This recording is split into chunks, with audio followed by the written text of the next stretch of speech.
And then we're understanding how far it is to walk in places, and it's so well connected.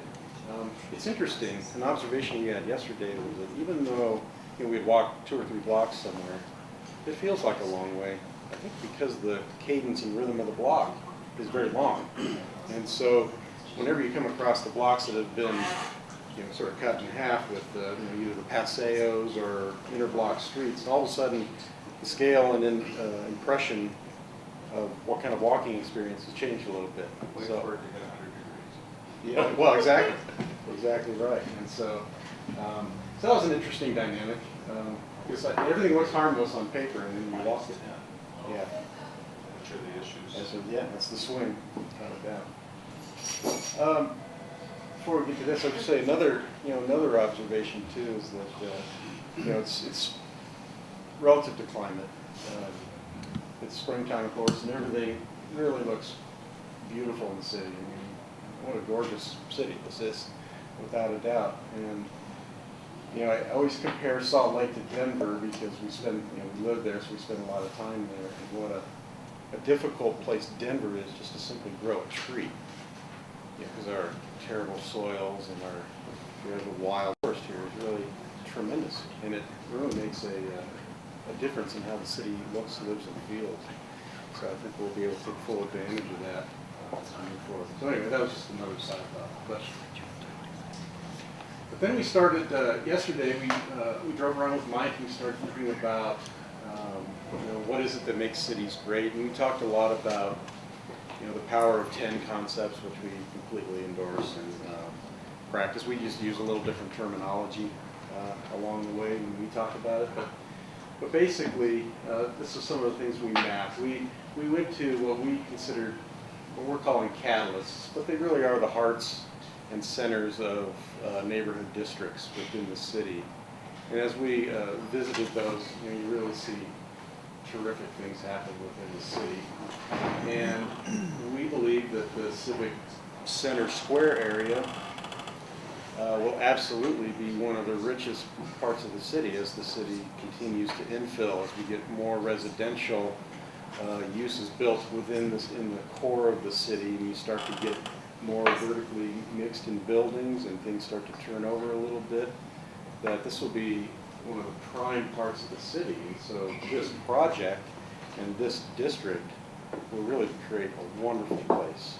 And so we just need to understand what those dynamics are as we move forward. So we thought we'd do this diagram and think about, and we can probably run through most of them, you identify the university, of course, downtown, Temple Square, Capitol Hill, the Cultural Arts District, Cultural District, I'm not sure of the nomenclature. Right, the 9th, 15th, and 15th, and the Sugar House area. And all of those are areas that have energy from the center, and then things work around them. And that's just what you want in a healthy city. Is you want these energy centers that will allow, as they push and expand, they create a synergy and a dynamic quality with the next synergistic energy center within a city. You think any great city around the world, that's the case. You think in New York City, all the different, there's the different boroughs, but then within the boroughs there's the great neighborhoods from Soho to Tribeca, that sort of thing. And as they start to rub up against each other and overlap, you get this really wonderful sense of overall community, but you can identify character and richness and a heart to each individual community. And so that's going to be really important because we know that the Civic Center area is going to be one of those catalysts. And so the next graphic was really only meant to show that, is that you can really start to see how rich this city is and how these neighborhoods and the areas that are left blank or with blank circles, it's not that they don't have energy, it's just we don't know enough about them yet.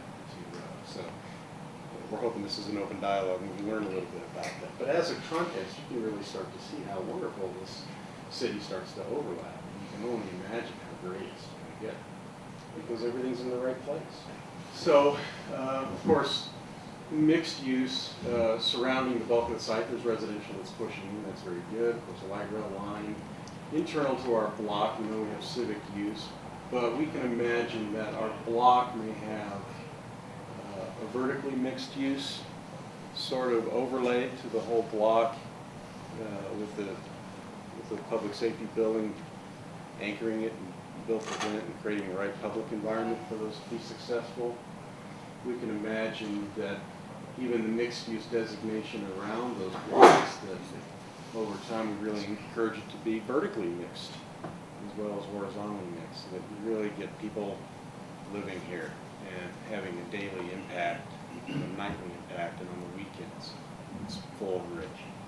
So we're interested in that. But you can really see that, maybe I'll point out a couple of things that, with the light rail stop at the library corner, the median is not walkable, so it really, people are crossing at this intersection. So from light rail, you're either crossing here, crossing in the site, or here, corner in. Maybe there's a potential movement through the park that would help activate that park somehow. That's something to consider. One of the things I want to point out here is that I think we feel pretty strongly that because of the block size and character, we're not really implying that things have to be on a diagonal cruciform sort of configuration, but we do need block porosity, and we do need to create comfortable scale and inner movement through the blocks. So we think that's a pretty interesting principle that maybe we should talk about as when we talk about building form, infrastructure, and the scaling of the urban environment of these blocks. As we think about this pathway that we're trying to create that goes through the middle of the block and how it does that, and you think about this discussion about this power of 10, trying to have 10 elements or 10 things that people go to for different reasons. And I was speaking at the AIA office here, and I don't know if you know where that is, but as you go down Soho, there's a little park. Yeah. And as I thought back on that, there's like 6 or 7 restaurants in that area. There's a couple of shops, but there's a large green area that everybody kind of congregates around. And it's kind of an interesting thought to think of this little residential street that runs through the middle of the city. Because if you think about Regent Street and you think about what is the other one over by the Exchange Place, and you think about some of these others, they're all dead end. None of them go through. Nothing connects. Yet we have here the real first connection.